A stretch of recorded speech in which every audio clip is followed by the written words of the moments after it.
अपने खुद के प्रॉमिसरी नोट से बैंक को पेमेंट कैसे करें? मुझे बहुत सारे लोगों के ईमेल्स आए हैं जो प्रॉमिसरी नोट पेमेंट के बारे में डिटेल्स जानना चाहते हैं। तो ये रहा।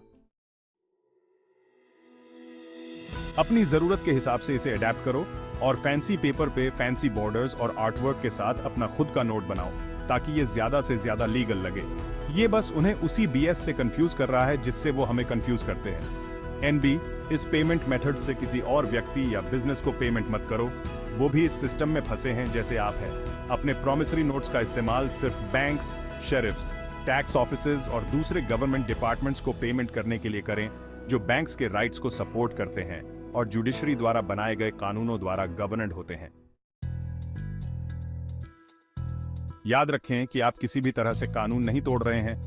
आप अपना लीगल राइट यूज कर रहे हैं अपना खुद का प्रॉमिस टू पे नोट बनाने के लिए। ज्यादातर कंट्रीज में कानून आपको प्रॉमिसरी नोट से पेमेंट करने की परमिशन देता है। ये साफ साफ बैंक एक्ट में लिखा है और बैंक्स के आर्टिकल्स ऑफ एसोसिएशन में भी। ये रेसिपिएंट पर डिपेंड करता है कि वो यह कहे कि वो आपके पेमेंट मेथड को एक्सेप्ट नहीं करते हैं। ऐसे में उन्हें कोर्ट में ये प्रूव करना होगा कि आपका नोट डिफेक्टिव है और ये कि ये एक्ट के हिसाब से नहीं है। कृपया सैंपल प्रॉमिसरी नोट को ध्यान से स्टडी करें, इसे समझें और ये क्या है और इस पे क्या लिखा है ये समझें।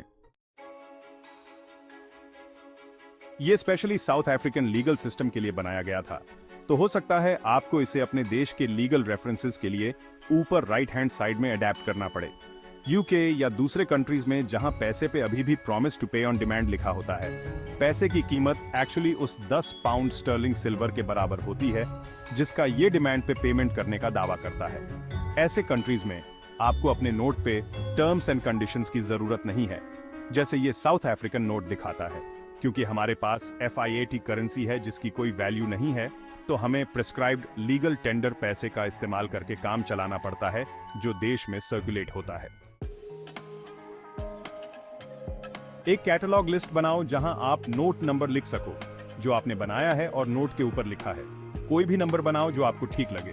मैंने MJTPN 001, MJTPN 002 etc. चुन लिया। कैटलॉग लिस्ट को सेफ प्लेस पे रखो। ओरिजिनल नोट को कलर में आधे पेज पे प्रिंट करो, पोर्ट्रेट। नीचे नोट के नीचे हाथ से ब्लू इंक से ये लाइन लिखो, the original note is signed in blue ink. इससे कोई भी इसे कॉपी नहीं कर पाएगा और ये क्लेम नहीं कर पाएगा कि ये ओरिजिनल है। कलर कॉपियर्स से प्रॉब्लम हो सकती है। फिर इसे कॉप्स के पास ले जाओ स्टैंप लगवाने के लिए। इसे नोट के नीचे उसी पेपर पे डेट करो और पुलिस के सामने साइन करो। साथ ही एक लेटर ले जाओ, एक्चुअली उसी लेटर की 2 कॉपीज प्रूफ ऑफ डिलीवरी के लिए। इसे भी स्टैंप लगवाना होगा। कॉप्स के सामने साइन करो और उन्हें दोनों कॉपीज को स्टैंप और डेट करने दो।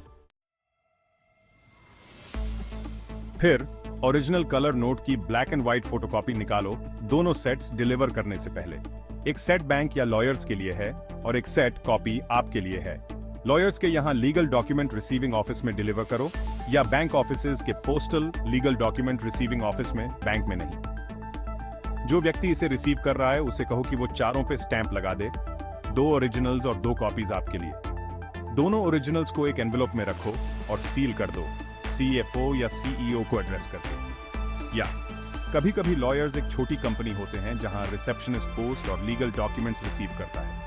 ऐसे में रिसेप्शनिस्ट से चारों पे स्टैंप लगवा लो और सेम चीज करो। अपनी 2 कॉपीज प्रूफ ऑफ डिलीवरी के लिए अपने पास रख लो। आपने अभी अभी बिल्स ऑफ एक्सचेंज एक्ट के अनुसार निगोशिएबल इंस्ट्रूमेंट की डिलीवरी कंप्लीट की है। एक्ट के हिसाब से डील डिलीवरी होते ही कंक्लूड हो जाती है। अपनी बात पे अड़े रहो। अगर मुझे सही याद है तो उन्हें 7 दिन के अंदर अंदर ऑब्जेक्शन रेज करना होगा। क्लेम करें कि आपने लॉफुल डॉक्यूमेंट से पेमेंट किया है और उन्हें आपके खिलाफ नया लीगल एक्शन लेना होगा और यह दिखाना होगा कि आपका पेमेंट मेथड क्यों एक्सेप्ट नहीं है। साउथ अफ्रीका में प्रॉमिसरी नोट द्वारा पेमेंट के मेरे केस को प्रेसिडेंट की तरह इस्तेमाल करें। अगर वो एक डिलीवरी का रिस्पॉन्ड नहीं करते हैं तो आपके पास एक पेमेंट के एक्सेप्टेंस का प्रेसिडेंट है और इसलिए उन्हें आपसे बाकी सारे पेमेंट्स एक्सेप्ट करने होंगे। स्ट्रांग और निडर बनो, जानो कि आप क्या कर रहे हो। इन्फॉर्म्ड रहो। अगर वो महीने की 7 तारीख को पहली पेमेंट कलेक्ट करने नहीं आए हैं, जैसा कि टर्म्स एंड कंडीशंस के तहत बताया गया है, इसका मतलब है कि उन्होंने नोट बेच दिया है और अब पैसे कलेक्ट करने में इंटरेस्टेड नहीं है। आपको यही मानना होगा। अगर कभी पूछा जाए तो हैव फन, स्ट्रांग रहो। मैंने अब एसटीडी बैंक को 4 नोट्स से पेमेंट कर दिया है, जो 13 जून 2013 से पेंडिंग थे। प्यार, रोशनी और एकता में, माइकल टेलिंगर।